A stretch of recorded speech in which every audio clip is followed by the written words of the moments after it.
Hola, el otro día me preguntaron, Juan Carlos, ¿por qué mi pared de ladrillos está todo blanco? Pareciera que le hubieran echado tiza. Y si recién lo han construido. Justamente, el día de hoy vamos a hablar sobre el tema del salitre. Técnicamente se conoce como eflorescencia. Y la eflorescencia viene a ser el transporte de las sales que se depositan en la superficie y que normalmente son de color blanco. Para que ocurra la eflorescencia, tenemos que saber el triángulo del salitre. ¿Y qué quiere decir? Que si uno de estos tres vértices falla, deflorescencia no ocurre. ¿Cuál es el primero?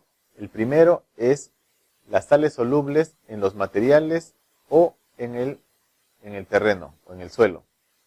Número 2 es la presencia de humedad. Y número 3 es la evaporación y o reacción en la superficie. Empecemos por el primero. Juan Carlos, ¿cómo puedo evitar las sales en los materiales? Por ejemplo, tenemos al cemento. En el cemento, la cantidad de sales es baja, por lo cual no debemos preocuparnos por el cemento.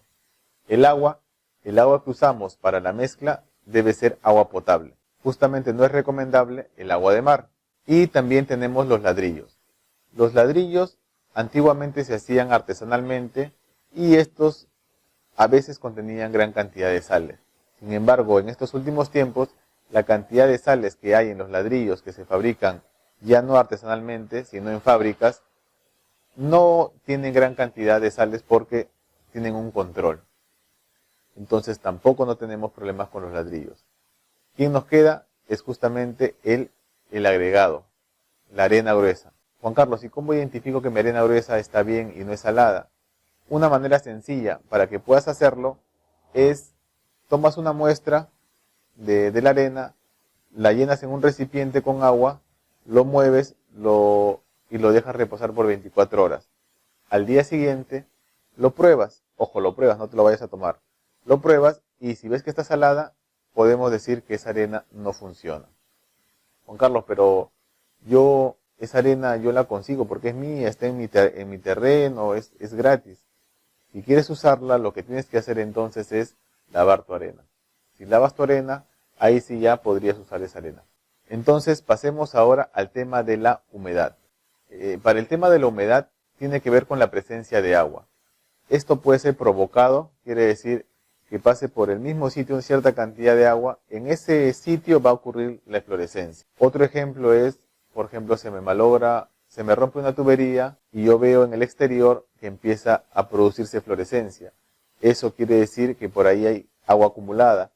Entonces, puede ser un indicador que se haya roto una tubería. O también, por ejemplo, cuando uno tiene que regar los jardines, moja las paredes y esas paredes presentan eflorescencia. ¿Por qué? Por la presencia de la humedad. Otro factor es justamente cuando el agua del suelo asciende por capilaridad. Esa agua que se transporta sales, llega a la superficie, se evapora y se cristaliza. Y ahí se genera la eflorescencia. Juan Carlos, pero ¿cómo evito la eflorescencia por capilaridad? Lo que tienes que hacer en este caso es usar una manta impermeable en el cimiento. Por ejemplo, utilizas este plástico azul o un plástico normal, lo envuelves al cimiento, todo el cimiento hasta el borde para que no tenga por dónde entrar, en este caso el agua, y con eso sería suficiente. Igual en el caso de la zapata, de igual manera, colocas el plástico en este caso la excavación que se ha hecho para la zapata, y luego colocas el fierro, colocas todo y haces el vaciado. Entonces pasemos al número 3. Sería la evaporación. Esto se podría decir que no lo podemos evitar, sin embargo, si tú en algún momento sellas tu pared, estarías rompiendo que esté en contacto con la superficie y de esa manera no ocurriría la evaporación, por lo tanto no habría una eflorescencia. Con estos tres factores nosotros podemos identificar cualquier tipo de eflorescencia que ocurra. Vamos a dividir en dos tipos lo que es la eflorescencia. Llamaremos eflorescencia primaria a la que ocurre primero. Justamente a la que ocurre luego de asentar los ladrillos en una edificación nueva, y eflorescencia secundaria será a la que ocurra en una edificación antigua o mayor de 6 meses en adelante. Se dice que para una eflorescencia primaria no es dañina. ¿Por qué? Ahora lo vamos a ver. Tenemos que explicar la química del cemento. El cemento contiene un 63% de óxido de calcio. Este óxido de calcio puede estar en forma de silicato dicálcico o silicato tricálcico.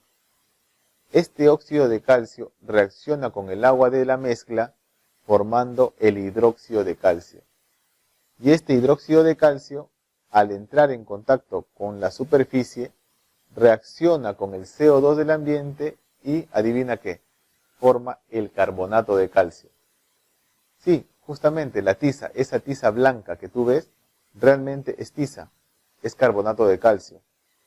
Pero, afortunadamente, esta no es dañina. Y tú después que has asentado tu ladrillo, puedes tarrajearlo sin ningún inconveniente, porque esa tiza se va a comportar como un agregado más, no va a generar ningún perjuicio. Entonces, si tú presentas un problema en una edificación nueva, ves que tus ladrillos que recién los has asentado tienen gran presencia de eflorescencia, esa blanca, no tienes por qué alarmarte. Ahora, si tu eflorescencia se presenta luego de 6 meses o más, ahí sí tienes que preocuparte. Pero eso lo veremos en el próximo video. Hasta la próxima.